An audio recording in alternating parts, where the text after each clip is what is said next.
transition to our speaker, and I would like to ask Carol Reeves to introduce our district governor. Carol? Okay, thank you, Gavin. First, before I get into that introduction, I'd like to say that I'm a member of the Sunrise Club, and we are joined with you guys on that global grant. We contributed to that, and we're so pleased to hear that y'all have won it, and that's super, super news. So congratulations, that's great. So now it is my great pleasure to introduce to you our district governor, David Hayden.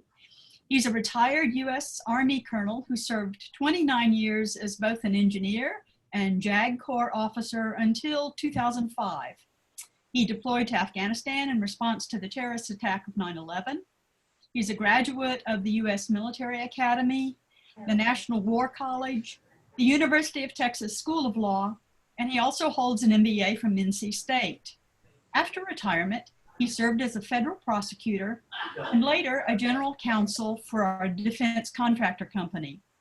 He currently practices law with the Smith Anderson Law Firm in Raleigh, focusing on government contracting. Appointed by the governor, he has served on the North Carolina Military Affairs Commission since 2017. He also serves on several nonprofit boards, including the Veterans Life Center of North Carolina. He's a former president of the Capital City Rotary Club and served 3 years as an assistant governor for the district. He's a Paul Harris Fellow and a member of the Rotary Bequest Society. So please help me welcome our district governor, David Hayden. Welcome, David. No, it's an honor to be here with you all today. I know your reputation is as an irreverent club. I hope I'm able to keep your attention for the remaining 30 minutes I have here before you cut me off and move on about your daily tasks. But what an honor it is to be here with this club. I have so many friends in this club, believe it or not, and I look forward to coming here today. I won't say you're my favorite club, but you're one of my favorite clubs in the district, okay? I'll give you that. So, I mean, what a year we've had. COVID, tropical storms, hurricanes, earthquakes, for God's sakes, and election year posturing. We don't know what normal is right now. And whatever comes out of it, it's going to be the new normal. But the one thing I hope never changes, and that's being proud to be a Rotarian. Think back in the mid-'80s. One of the things we had during that time was we finally let women come into Rotary. I think that's a good thing. I was in the last class at West Point that was all male, and we brought women in that year. I think that's a good thing. Back in the mid-'80s, 350,000 people a year would contract the wild polio virus. 350,000. And they would suffer the debilitating adverse consequences of that disease. They would have paralysis, have lifelong implications from having contracted polio. And not only them, but their families and their friends would have to deal with that for the rest of their lives. And if that had gone forward unchecked to this day, you're talking about up to 18 million people would have had to deal with that personally from contracting that virus. Rotary recognized that we needed to come up with an effort to eradicate polio worldwide. We rolled up our sleeves, opened up our checkbooks, and came up with innovative ways and effective ways to administer that vaccine all around the world in some of the most austere environments you can imagine. And you have to keep that stuff cold before you administer those drops to anybody to immunize them against polio. What an incredible accomplishment when you think about today, we only have less than 100 cases in 2 countries, Afghanistan and Pakistan. And only 2 weeks ago, we eradicated and declared African continent polio free. That was a tremendous accomplishment. I want you all to give yourself a hand because every one of you played a part in that. Anybody who's ever given $1 to the Rotary Foundation or to the Polio Plus campaign has been a part of that tremendous successful record. A great reason to be proud to be a Rotarian. Now, we're not done with polio eradication. We have to keep the proverbial foot on the pedal until we finally eradicate it from the world. We have to keep the infrastructure in place to continue to administer the vaccine. But we've had a tremendous accomplishment, but we're not done yet. remember to continue to donate not only to the Rotary Foundation, but to the Polio Plus campaign, because if we don't finish this now, we're going to allow it to build inroads and come back and start spreading again. Another reason to be proud to be a Rotarian. And in October is Polio Eradication Month. So maybe you can think about some way to conduct an event or a program related to the Polio Plus campaign, and maybe make sure you run an effort to raise money to donate during that month. I'm going to talk to you about 3 things in the remaining time I have here. Number 1, I've already told you. I'm going to talk about why you should be proud to be Rotarians. Number 2, I'm going to tell you about my own vision for the district for the remaining 10 months. You've only been into it 2 months now, not 3 months yet, Gavin. So don't count your days to the end yet. We're not done with you yet. And then the third thing I'm going to tell you about is how we're going to tell the Rotary story, not only to Rotarians in the district, but to those who don't know about Rotary. A little history lesson. Back in 1905, February 23rd, 4 businessmen got together in Chicago to have really what became the very first Rotary meeting. One of those 4 business persons was Paul Harris. He had a vision where young professionals, or of any age professionals, would get together, exchange ideas, and form lifelong friendships, which you can see manifested in your interactions all during the meeting and the pre-meeting today. That vision of Paul Harris has evolved to pursue all sorts of humanitarian causes around the world.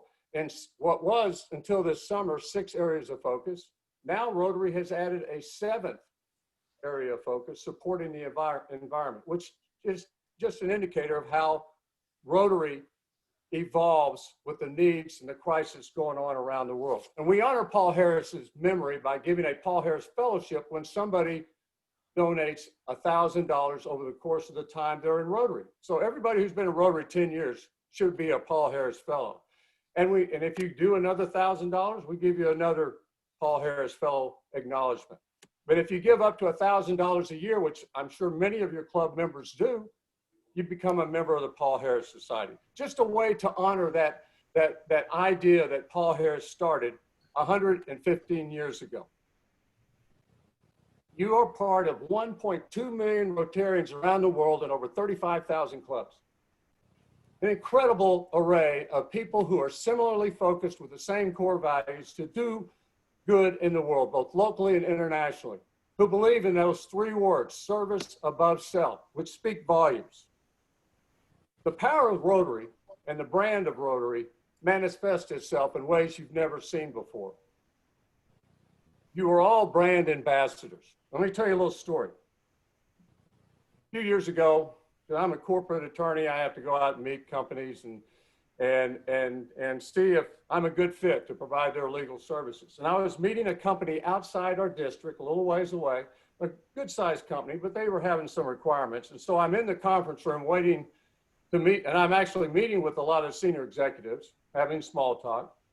But there was some tension in the room, primarily because of this need to have a legal support for some issue that was going on. And they were waiting for the CEO to come into the room, a very well thought of CEO, but he was a little skeptical of lawyers, which is probably a good instinct to have.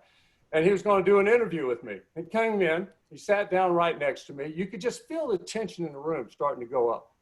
And he started engaging in small talk, just small talk, taking a measure of what I might be able to bring to the table.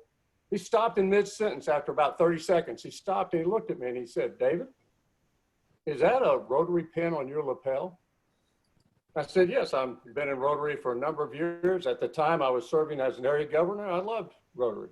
And then he sits up proudly, looks at me and he says, "Well, you know, I'm a Rotarian too. In fact, last year I was president of my club." Without skipping a beat, I went right back at him and I said, "Well then, where's your pin?" The other executives in that conference room were like, they were choking that I was somehow embarrassing their CEO. But he was a Rotarian with a sense of humor. He understood that we shared core values. He busted out laughing. He looked at me, he said, "You got me." And then he said, "You'll do." End of the interview. They've been a great client ever since. And he's been a good friend. And I've never let him forget about, don't go bragging about being a Rotarian without showing your pride by wearing your pin. But it just gives you an idea how powerful the message is of Rotary around the world and why you have every reason to be proud to be a Rotarian. In fact, the brand is so well thought of. Rotary is so well thought of because of all the great things they've done. You have prominent influencers like the Bill and Melinda Gates Foundation that donated $1 billion to support Rotary's Polio Plus campaign. $1 billion. So every time you donate $1 to fight polio, to the Polio Plus campaign, the Bill and Melinda Gates Foundation matches that with $2 more. It triples the impact of whatever it is you are able to share and donate to the Polio Plus campaign. Another reason to be proud to be a Rotarian. It means something. It means people who share your core values, who believe in service above self. And I think back on how I first found out about Rotary, because I'd been in the Army a long time, very insulated from the rest of the world, not really having an opportunity to invest in my company when I retired and moved to Raleigh. I was helping my son who was going through Boy Scouts. I was an assistant scout master. There were several dads in the club, and they invited me to join them at a meeting, a breakfast meeting, free food. You say free food, I'll be there every time. They invited me to this meeting, and I discovered Rotary for the first time. I'm in my 50s, and I'm just now finding out about Rotary. And I shudder at the thought, but if they had not invited me to that meeting, I don't know that I would have discovered Rotary. I would not have probably gotten involved in Rotary. I would have found something else with all these other nonprofits that are out there that need people to help them.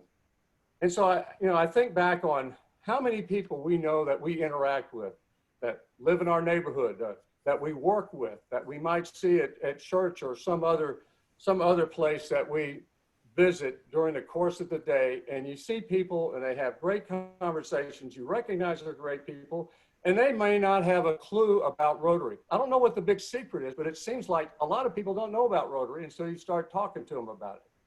And so I don't want it to be a secret anymore. I want us to share the good news of Rotary. And our clubs are not select little groups. We want people to come and learn about Rotary. So Matt, John, and Dave, who are visiting today, you're getting a little bit of Rotary history today. I hope you're getting a little bit of the enthusiasm that we share for Rotary. And I hope you decide that maybe this is something that I can make a difference in the world. It's certainly the way to live a purposeful life. Because of Rotarians like you, millions of people around the world have cleaner water, better sanitation and hygiene, improved literacy and education. We actually have a peace center that's in your backyard. It's over there at Duke, but it's co-hosted by Duke and UNC. When have those two schools ever gotten along with anything? Well, they recognize that the Peace Center is a tremendous way to create a graduate program for young professionals from around the world to learn about peacekeeping and conflict resolution, and then go back out and do good things in the world. There are 7 peace centers around the world, and we only have 1 in the United States, and that's here in our district. And we're very fortunate to have that. And I know many of you know many of these Peace Fellows, may have even hosted them in the past, but there's a lot of clubs that really have no clue what the Peace Center does and what the Peace Center Fellows are able to bring to the table. And they make great programs. Y'all have a great tradition. 52 years old. A couple of you have been around a while, probably there on that first day, and you're still trucking on. And I'm just proud that you're able to stay and be a part of this. But more importantly, you're able to be a mentor to those other members in the club. Not only sharing all the irreverent stories from the past, but in this day and age, to also tell them what it means that somebody like yourself would stay and continually participate in what it means to be a Rotarian. You bring so much to the table, and I don't want it to be a secret. I hope your club continues to be able to do your bike night this fall. I hope you're able to do the dental mission trip. Those are incredible things. I'm a firm believer in more and more service projects. President Holger Canuck he's a very optimistic individual. He and I share that, quite honestly. And I think we need that kind of leadership right now with all the challenges that we're facing, to understand that, we're looking to achieve results. We're not looking at COVID and some of the other challenges as anything more than a speed bump. We can figure this out and find a way to go forward. President Canuck has asked every club to have one strategic meeting, and I think you all may have already done that. I think I saw a note. I asked Gavin to give me a list of what y'all did in the last 6 months, and it kept running beyond the paper that I gave him. And so kudos to you and your club for all the great things that you've done already and what you're going to do in the future. My own vision for the district, I think, complements what President Canuck wants us to do. First, I'm going to talk to you about service and philanthropy. If you can find ways to do service projects, more and more service projects to get more involved with your club, that to me was always my fondest memory of being a Rotarian for the last 14 years, is putting on my Rotary shirt, getting my hands dirty, doing something, even in a socially distanced world, which you still can, always seemed to strengthen the bonds of the relationships within the club that I was in. And I encourage people to don't feel like COVID prevents you from doing things. You can find ways to still conduct service projects locally and internationally, even in this COVID restricted world. Let's keep our fingers crossed and hope the numbers get better and better and we're able to come back to normal. But until that point, we just go on with the new normal. If you do service projects, take pictures of them, write up a little paragraph and submit it for the newsletter for publication. You have a public image chair, you have a president, make sure you provide that information to them if you don't have it, or if you want to submit it yourself, news@rotary7710.org. Our lifeblood is our philanthropy of our Rotarians. That's what allows Rotary to do the wonderful things it does around the world. And so I encourage you, more so now than ever before, to continue to find ways to support Rotary Foundation and the Polio Plus campaign.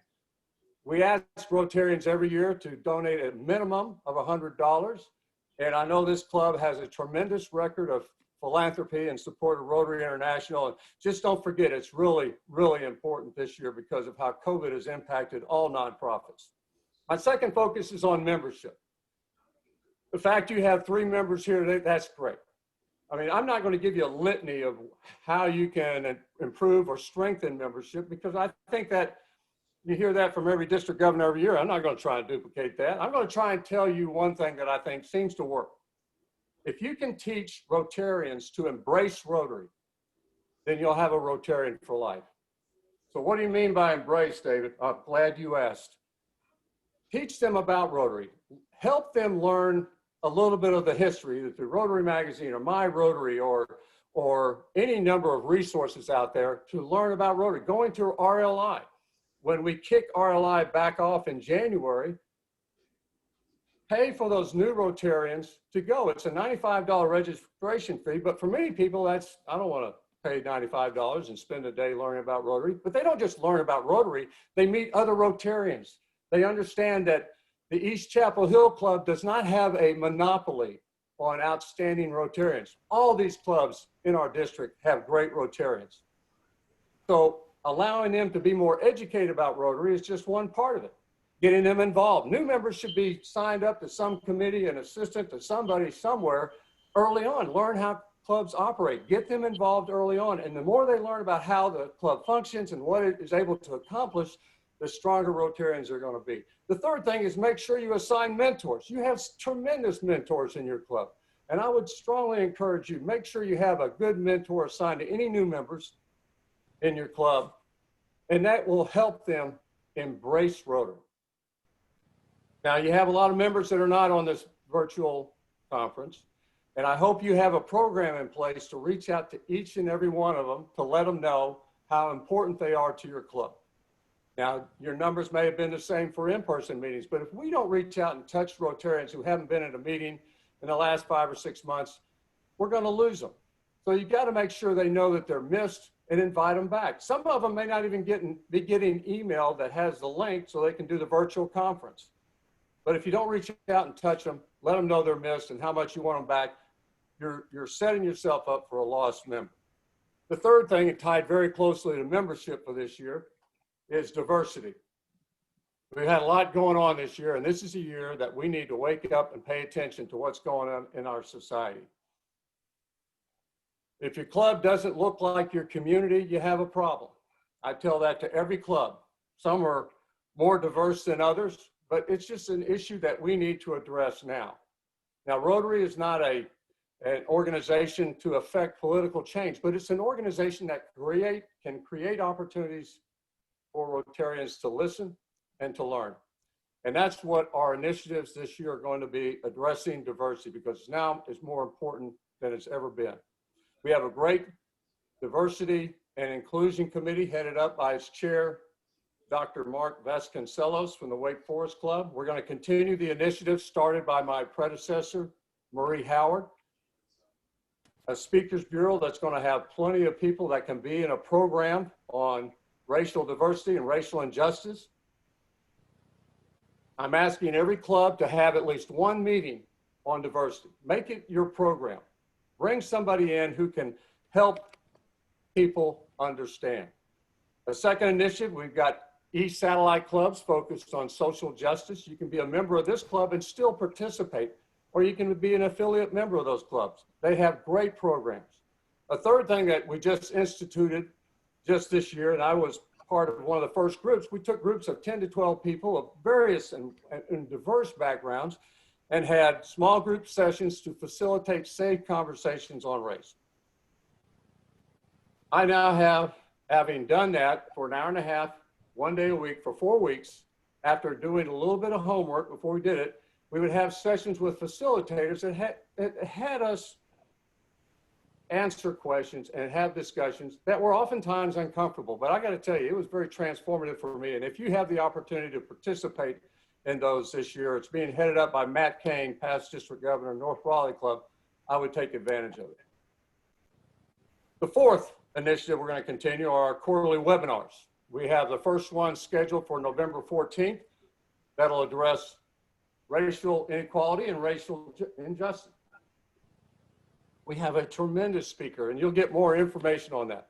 But we'll have other webinars over the course of the year for opportunities for Rotarians to listen and learn. And I would encourage you to make a point of trying to participate in one of those initiatives we talked about. Now, my final focus of the year, and this club is right in line with what I'm talking about at this final focus, is to ensure that our clubs make it fun for all the members. I mean, we join Rotary for a lot of reasons, but I guarantee you, if you're not enjoying this experience, you're not enjoying these meetings, you're going to choose to do something else.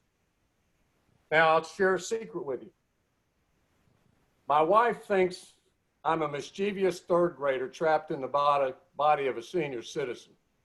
I am guilty as charged. I hope everywhere I go, I bring that fun factor to meetings, to our projects, to district events, because I love life and I'm at the tail end of my life and I want to make sure I enjoy and celebrate every single day.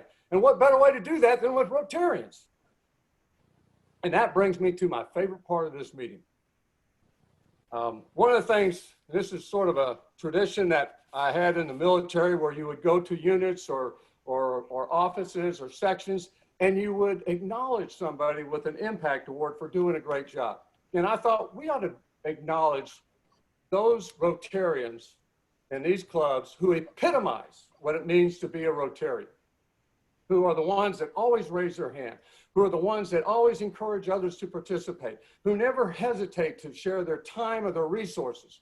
But oftentimes, you know, Rotarians don't seek accolades. We just want results. And so I got with Lisa Higginbotham, and I had her design a pin that was sanctioned by Rotary International. It has a Rotary emblem on it. I call it the Hero Pin. And I told each club president, it's the most difficult decision you're going to have this year, is tell me the one person in your club who gets that Hero Pin today. And so I have a name, and I have somebody who's going to get that pin, and hopefully it's pre-positioned. But I wanted to acknowledge somebody who, again, epitomizes what it means to be a Rotarian, that we all respect, because we know these people are the ones that are always doing it, can always be counted on. Many of you probably deserve it, but today, that person is Dr. Bill Davis.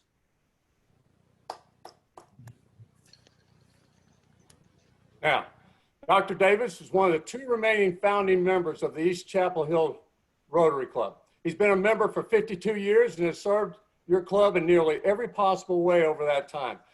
Dr. Davis has long been a pillar of your community and our community and has embodied the motto, service above self. And so let me help you in joining and celebrating his many contributions with the award of the Hero Pin. And I know that your club president, Gavin, has pre-positioned that pin. Is that a fact? I can't say that I've pre-positioned it, but we'll virtually position it and Okay.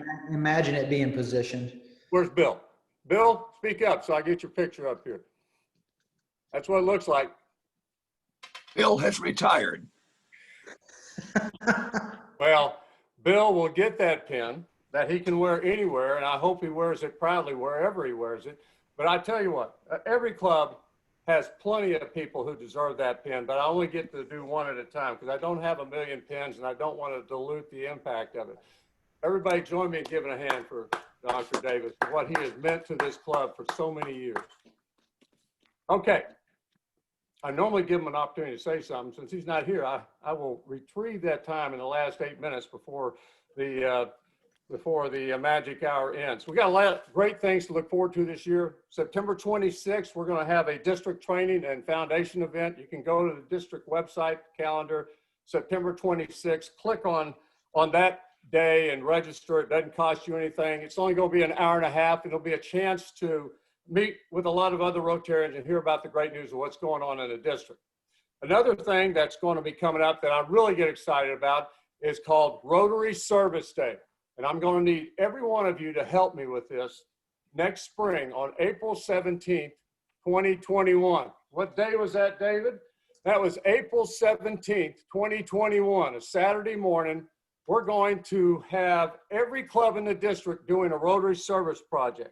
We're going to have one location up in Southeast Raleigh, which is an undisturbed part of our district, where we finally got a satellite club started.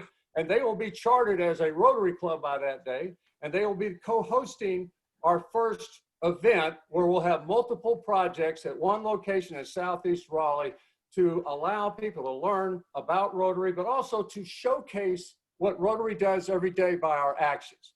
And those clubs that are unable to participate in those projects downtown, I'm asking them to do a project somewhere, wherever you are, and have your members participate. And I will get the media, I'll get TV, I'll get anybody out there who cares about nonprofits in our district to know and see what Rotary does every day. And I hope this becomes an annual event, but if nothing else, on April 17th, 2021, all of you are going to be part and parcel of this Rotary Service Day. And I want to see some bobbleheads of people saying, yeah, David, I'm with you. We're going to do it next year. Everybody in agreement? Yeah. All right, I'm looking, I'm seeing some heads, and some are like, what's that fool talking about? Another important event will be the week after that. Will be our district conference in Wilmington. And let's hope we're able to get together and celebrate, because it'll be a week after Rotary Service Day. We'll have a lot to talk about, not only Rotary Service Day, but everything that happened during this whole year, despite the challenges we face. And so I hope you all are able to join us in Wilmington at what used to be the Hilton Hotel that's been refurbished. It's now called a Hotel Ballast, right down by the water across from USS North Carolina. It'll be a great family-friendly location, and I hope you're able to participate. I also want to thank our main sponsor for the district conference. That happens to be my law firm, Smith Anderson. I hit them hard, I hit them early, and they smilingly wrote a check. So they're our first district conference sponsor, but we need to have others in order to keep the registration fee down so it'll be reasonable for everybody to have an opportunity to attend.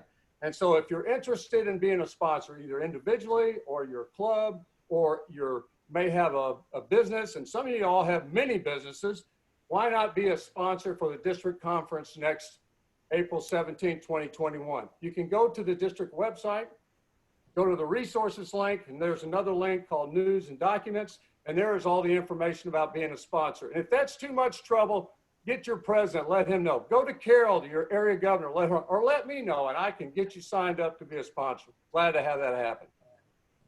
Our last event will be an international convention in Taipei, Taiwan. I'm going. I bet some of y'all are going. I look forward to seeing you there. I hope we're able to do that. I know internationally it seems like there's a lot of tension in that area, but this stuff goes up and down, and maybe we can get there when it's not a high tension. I'm looking forward to going there because I missed Hawaii this year. I actually bought a Hawaiian shirt. I wasn't able to wear it in Hawaii, but I'm going to wear it in Taiwan next summer. All right, let me wrap up here. Been an incredible, unprecedented year as our country has grappled with solutions with everything that's going on. But the one thing I have is I have hope because of Rotarians like you and Rotarian clubs like yours. Maya Angelou has a great quote. You may not have remembered what I said today, and you may not have remembered what I did, but you will remember how I made you feel. And I hope I made you feel proud to be a Rotarian. God bless each of you. God bless Rotary. And God bless the USA. Thank you. Thank you, David. I appreciate your remarks. We're glad to have had you with us today. I want to know if there's if there anybody. We've got time for about 1 or 2 questions. If anybody has a question for David. I'll have one, Gavin. Can you hear me? Yes. Jim Hadler, Mr. Governor, thank you for being with us today. My short question, to which there may not be a short answer. This club developed its effervescence and its wonderful joie de vivre because it started very, very young. And when we were in our late 20s, 30s, and 40s, we looked at the downtown club and made fun of clubs as old as ours. We are facing a geriatric inevitability that afflicts most clubs. In order for this club to continue to be what it is 20 years from now and 30 years from now, we've got to make ourselves attractive to the 30-year-old and 40-year-olds today. That, to me, is the single most important long-range plan. What do we do about that? You have ideas? Well, some clubs are able to diversify what they do and listen to a younger crowd to generate interest in younger people to join in your club. Some clubs just say, we can't change, we're too set in our ways. And those clubs will sometimes look to create a satellite club that really is more attractive to a younger group. It may be a community type club versus, that has a cause. Like there's one being looked at right now for clubs of all worlds that's being set up by Dr. Vasconcelos. Or there's another one that they're trying to initiate that for people who may be veterans who want to participate in that. And you can come up with new ideas for a satellite club. And a lot of clubs have been successful in that. But it is not going to be easy. We've been trying to bring young and new members in since I've been in Rotary. The status quo has really not changed, especially here in the United States. The only place the numbers are growing in membership in Rotary are in this Southeast Asia, and India and Indonesia and areas of that part of the world where it's just skyrocketing and clubs are growing just so fast. I know that there's a lot of talk about how we can bring younger members in. In 2 rotations of district governors, we're going to have the youngest district governor in the region, and Nathan Thomas from the Midtown Club. Just goes to show you that it is of interest to those interested younger people, but we have to be relevant, and doing more service projects is another way to make yourself more relevant. I don't have all the absolute answers. All I can bring is my enthusiasm and love for Rotary. And I think that crosses age limits. And I think that also is something people are looking for, because everybody who is worth a damn wants to help others, who wants to serve others. And we just need to find a way to get the word out. And I'm thinking, for example, with Rotary Service Day, we're going to get the message out in the district that hasn't really been broadcast in that fashion since I've been in Rotary. Will that bring people falling all over themselves to join clubs? Of course not. But it will get more people to know about it, because if I hadn't been invited to my club meeting, I wouldn't be in Rotary today, most likely. And that's just because we don't stop to think about other people that we might think would enjoy being part of something more important than themselves. Jim, I didn't give you the absolute answer, but I gave you what I got. Good. Thank you. Well, David, thank you so much for joining us. Carol, thank you as well for being with us today. We're grateful for your leadership from both of you. And yeah, we wish everybody has a safe weekend, stay healthy, and I will look forward to seeing all of my fellow East Chapel Hill Rotarians. Again, I'll see you in 2 weeks, but please tune in again next week. Thanks so much, guys. Stay well. Bye-bye.